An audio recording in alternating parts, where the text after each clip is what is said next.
Great. So welcome to our first ever rural student webinar, and it's presented by the Rural Doctors Association this evening. I'm Dr. Madeleine Muller. I'm a family physician at CMH, which is in Mdantsane, just outside of East London. And I'm also employed as a senior lecturer with Walter Sisulu University, with a medical university. So I am the preceptor at my campus for the 6th year medical students. And I also look after the 5th years. And then, of course, I've got interns and registrars, and I've had many, many years of being involved in the mentoring and teaching of rural doctors, which is where my interest is coming from specifically this evening. And we've chosen as an opening topic, giving you a little bit of some really top tip advanced skills of becoming an outstanding rural clinician. And why are we specifically saying rural clinician, because I'm sure you'll find the skills generally useful in terms of a clinician, is that it's actually quite easy to be outstanding if you're in a well-resourced, well-supported, fancy private practice in the middle of a big city. And then our normal sort of ordinary day-to-day skills might actually suit us quite well.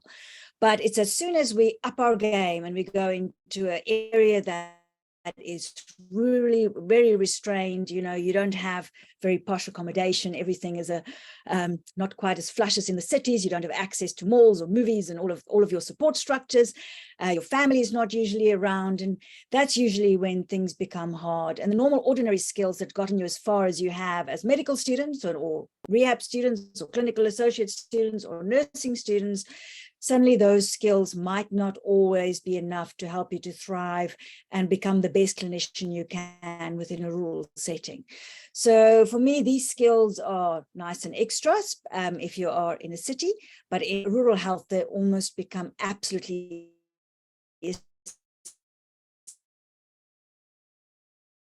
essential to survive. And we got lots of different things. So I think I put it out. There's a very good chance I'm going to run over, and I'm actually comfortable with them. If you have to go, that's fine. I'm going to be recording them and actually putting them on a shorter parts on our website. So we're going to look a little bit about how your work as a clinician, especially in a rural health difficult setting, can become an actual calling. What makes a difference between just doing a job and feeling like you're doing your calling?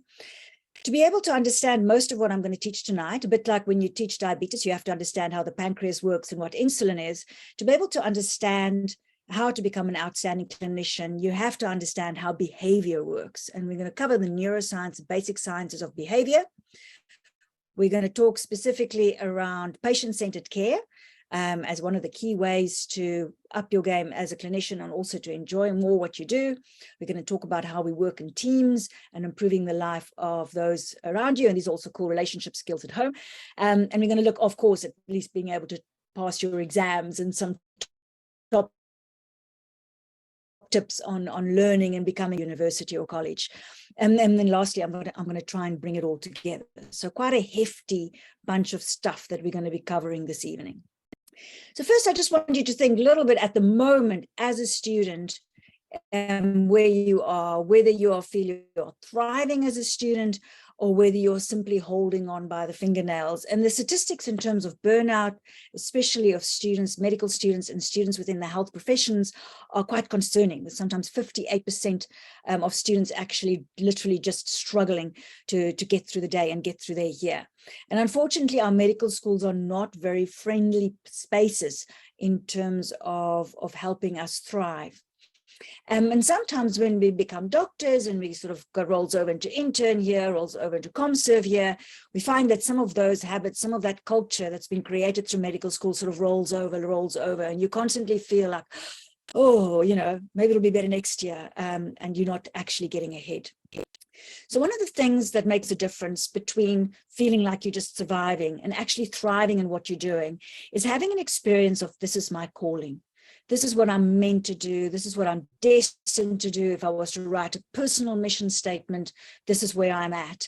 And what is that? What is the difference between people who feel that their job is a calling and those that feel that actually this is just what I do to put some food on the table?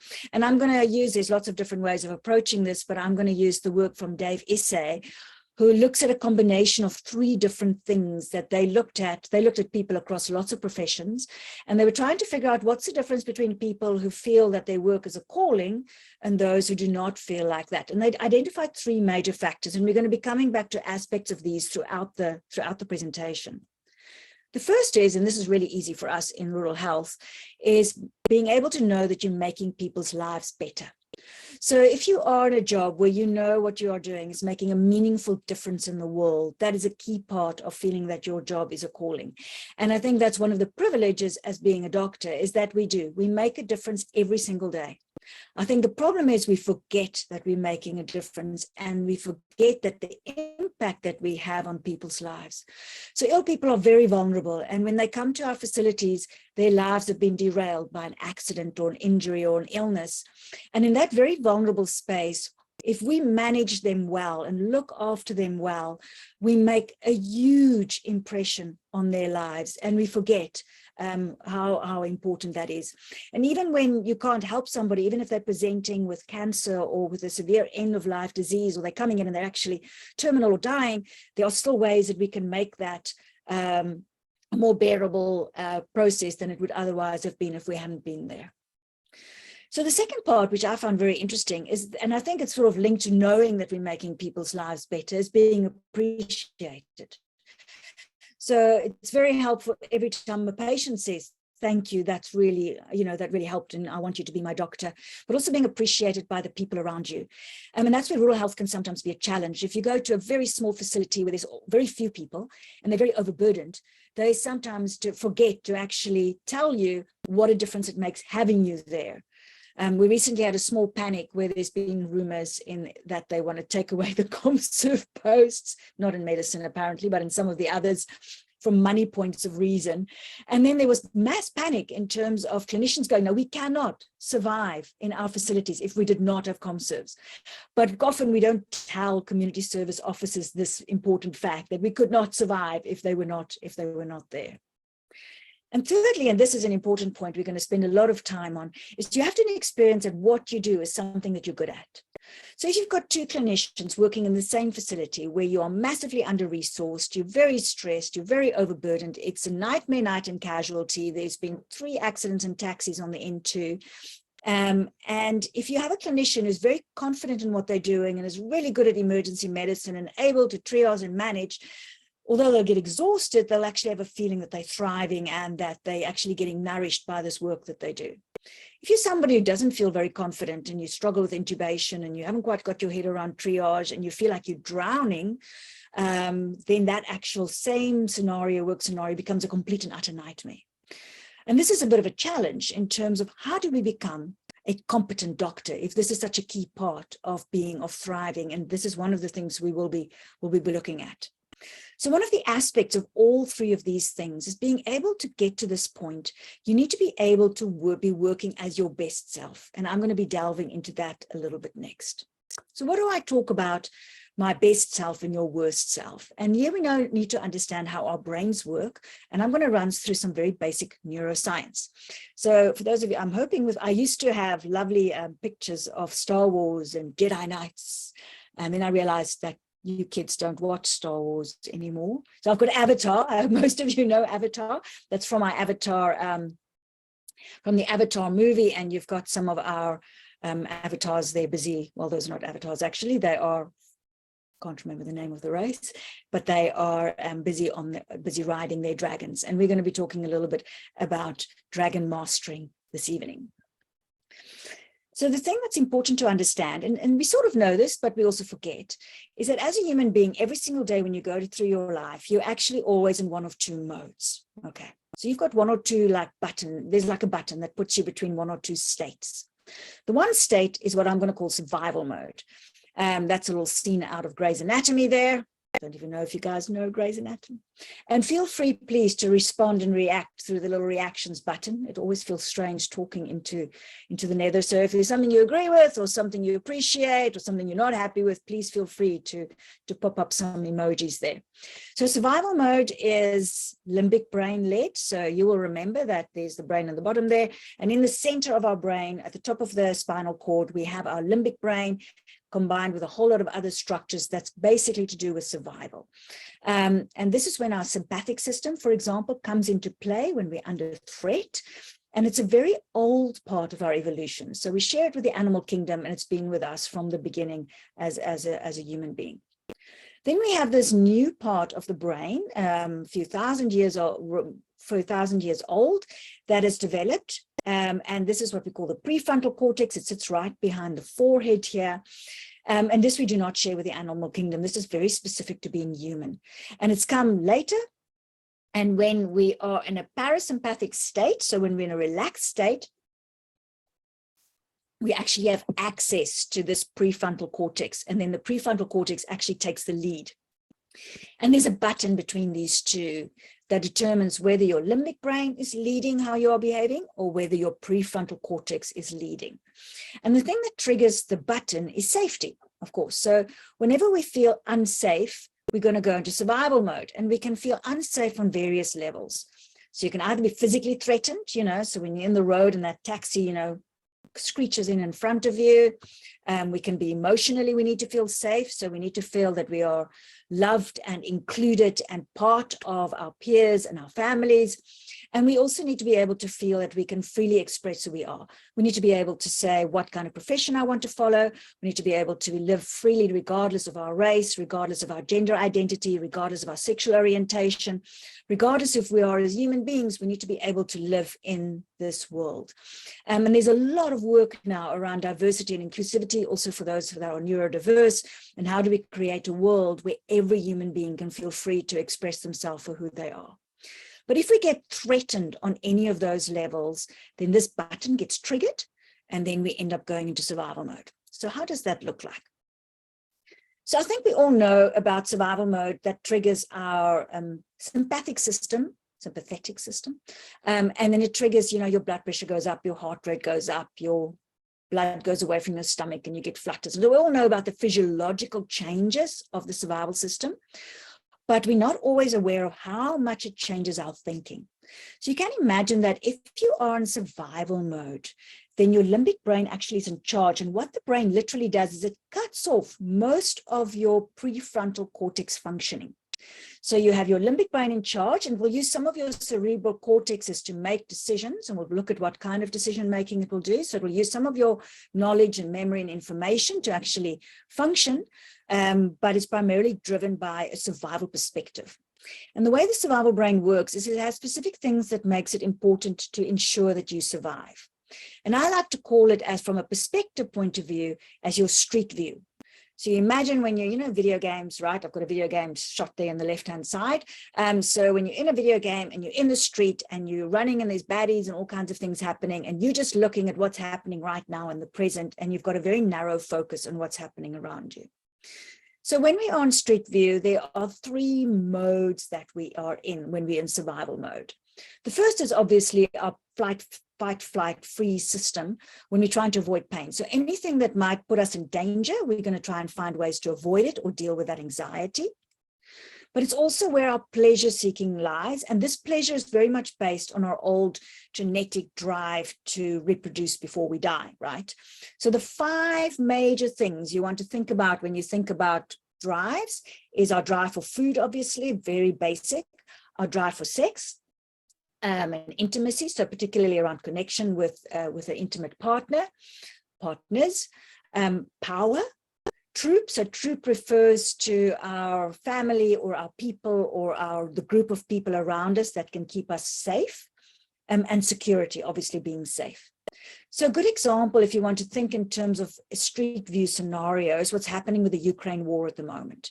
So if you look at Putin and his cabinet, they're very much looking, these are the things that are important to them. So they're thinking in terms of Ukraine, in terms of power, in terms of the Russian nationalism, in terms of what their own country wants from the Ukraine. And the Ukraine, of course, is responding, and also they're looking at all the safety for their people, safety for their nation, and it's this massive power battle between these two big nations. And you're very much in the world of the survival system, very old, ancient world. So there's a third component, which is quite fun. So if you're in survival mode, you're either avoiding pain, or you're seeking pleasure, one of those 5 drives, or you're on the energy preservation. So the animal side of ourselves don't like to spend energy on stuff that's not important.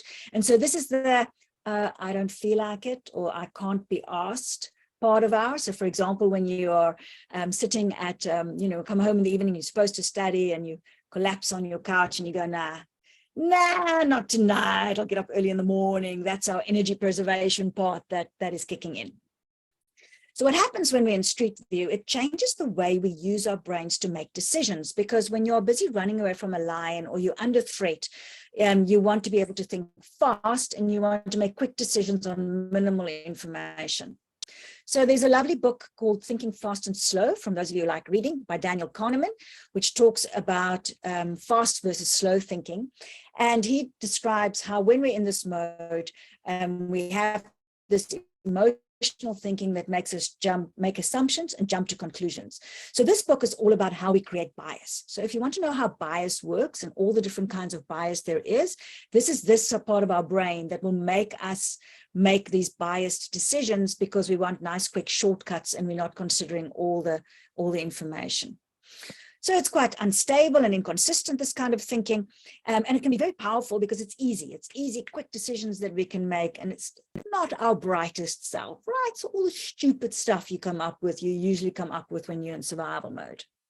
So I'm going to call this dragon mode tonight, and I would like you to imagine, if this is the brain, so the thumb here in the brain, that's your limbic brain. This is your prefrontal cortex in the side here. And you can imagine that your little limbic brain and your whole body, endocrinological system, muscular system, senses, etc., that is the dragon that we all have inside of us. And when the prefrontal cortex is not in charge, when this is in charge, when we've literally flipped our lids, then we are in dragon mode. The dragon is in charge, and there's no rider on that dragon. So the dragon is where we have fun, right? If you're going out and having a party, we're definitely going to dragon mode. Not a bad thing, the dragon. It's when we live on Earth, we have to engage with the world through the dragon.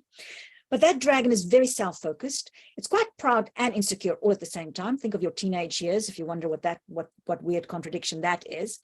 And remember, it's our survival system. So it is very paranoid and vigilant.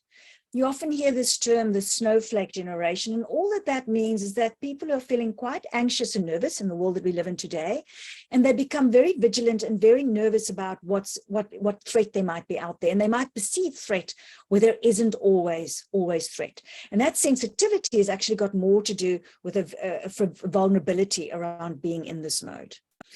And then this word, this emotive judgment that we engage in when we are in dragon mode. And if you want to understand what that looks like, you just go to social media. So all of those heartless, quick off the cuff, horrible comments that you see in Facebook on some little thing that somebody has shared is this inner need for the dragon to just throw out whatever it thinks in the moment. And as I said, not the brightest. So this part of us is where we get aggressive and where we're also potentially dangerous. So if you're dealing with a patient in A&E, for example, that's aggressive, you are dealing with this dragon, and you need to understand that this is not a rational, that person at that moment is not rational. If you're in a situation where things are dangerous or unsafe, you need to know that we are now in the world of survival. And all the horrible things that happen, all the gender-based violence, all the violence that we also counter in terms of our A&Es is all to do with people who were responding to the world out of this mode.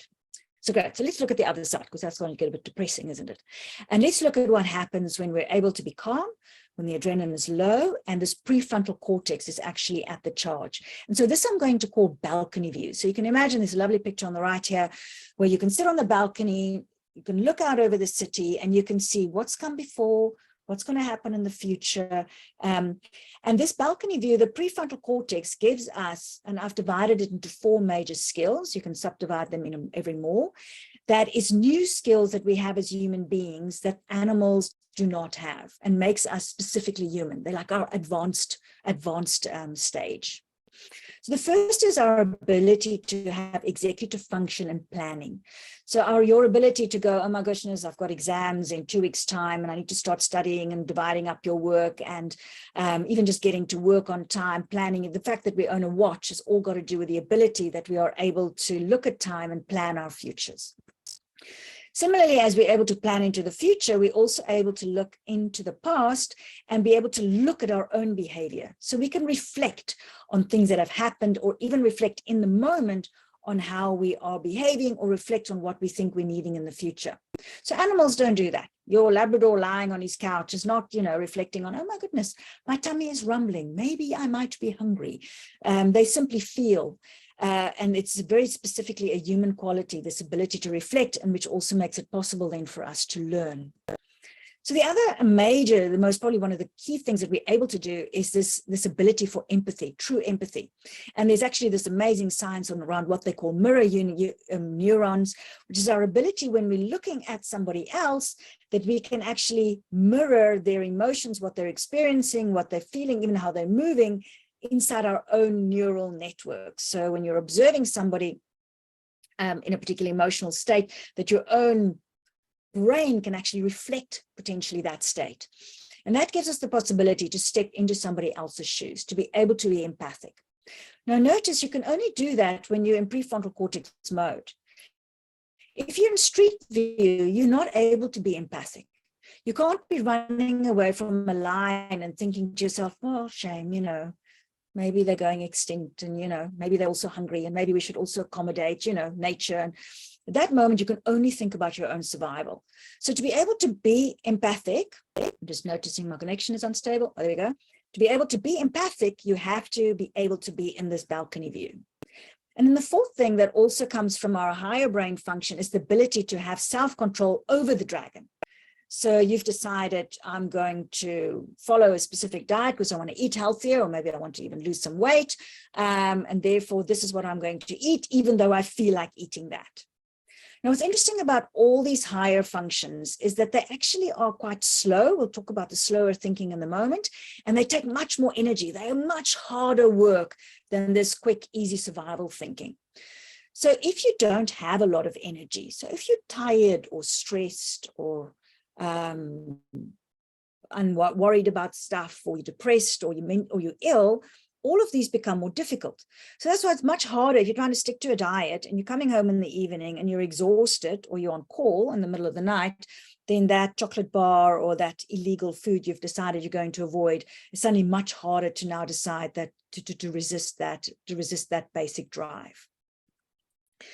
So the kind of thinking we have when we are in this state is the kind of thinking that can be focused, it takes attention, and it takes effort. So if I'm asking you to, for example, multiply 37 by 17 in your head, and you have to sit and do that, you will actually feel that effort of having to do that sum.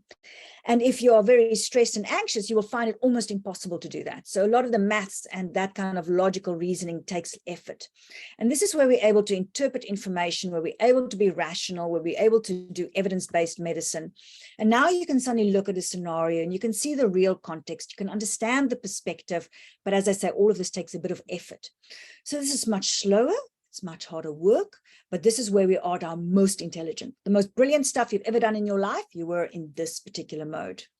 And so I'm going to call this the master, or the dragon master. And I want you to imagine, there's a nice picture on the side there, that this is the part of us that's actually controlling, or should hopefully be controlling, this dragon. And when we're in that mode with this master and this dragon, we become more compassionate and tolerant to others. We now have a conscience and we're able to be humble and generous. This is where we are creative and innovative. If you love doing art, or if you like playing music and you're in a flow, this is the state that you are in. And I love this. I always quote Brene Brown here, where she talks about being generous in our assumptions. So if you do on Facebook see somebody making some sort of statement that you think, oh my goodness, where did they get that from? That you can able to realize, okay, I don't know what's going on in their life. Maybe they're stressed about something. What is going on with them? And we don't respond with this extraordinary emotive judgment. And this is where we can be very healing and loving, and the best of people we can see when they're specifically in this mode. So I'm going to quote Yoda anyway, regardless of our young people's ignorance of important movies. So this is from Star Wars, from Phantom Menace, 1999. And this is a quote around fear and how fear is the path to the dark side. Fear leads to anger, anger leads to hate, and hate leads to suffering. And I'm going to illustrate it now in how that happens. So I want to introduce something called the saboteurs. These are mechanisms that we have that can reduce our anxiety. So we don't like having anxiety. And there's 3 evolutionary mechanisms we use to deal with our fear, which is the fight, freeze, flight, remember?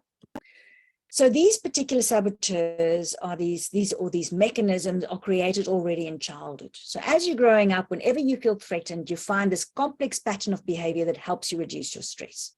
And it's great in physical threats. So if you've got a drunken parent that comes home, you're worried about your safety, you want to go hide under the bed. Very practical. But if you're on a relationship and you use these same methodologies, it's a disaster. So if you're in work in your consulting room and you've got a patient who shouts at you and you go and hide under the consulting bed, that's not going to be helping.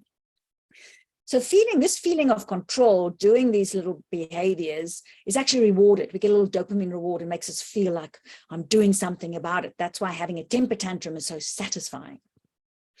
And what it does is it actually reduces our adrenaline temporarily. The problem is when people are behaving badly, there's usually one of these mechanisms in play, and we call them saboteurs because they always make things worse. And I'm going to go through 9 different saboteurs very quickly. So for people who tend to use fight, so we quite often use different ones and we combine them in different ways. By the way, all the sketches was done by my eldest child, who's turning 19 soon. Criticizing is the first one. This is a classic. So whenever we feel stressed, we attack or criticize somebody else. And the ones in brackets there is the strength that's actually built on. So, and of course, our favorite thing is we always blame the government, isn't it? Criticize, find something to find fault with.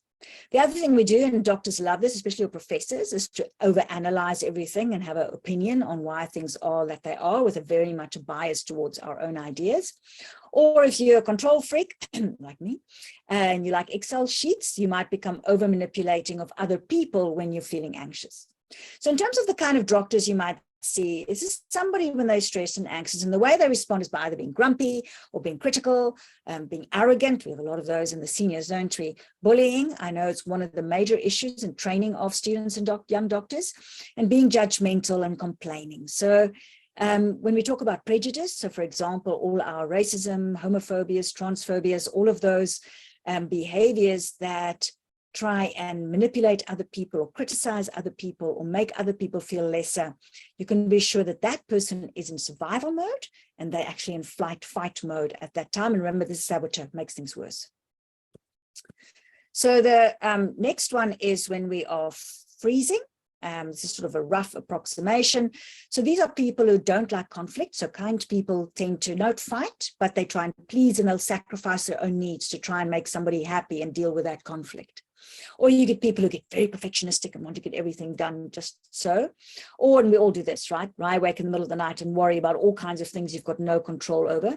And remember, you're quite stupid when you do this. So usually also your worrying doesn't really help advance the problem. So in a consulting room, these might be people who are quite anxious, might be quite perfectionistic or very self-depreciating about themselves, don't really feel that they can offer. And people like that either get too dependent on advice, they can't do anything on their own, or they're very frightened to ask for advice because they don't want to bother people or they don't want to look like they don't know what they're doing. And then our third mechanism has got to do with fleeing or flight, obviously. And the classic one is avoiding. So people who just don't deal with the issues and just don't engage about stuff that needs to be sorted out. Oh, we've all had this, right? Also in the middle of the night, or you're out in the middle of nowhere and feeling with yourself. And I used to go and raid those vending machines at 3 o'clock in the morning, and then it doesn't work. Oh, why did I choose this profession?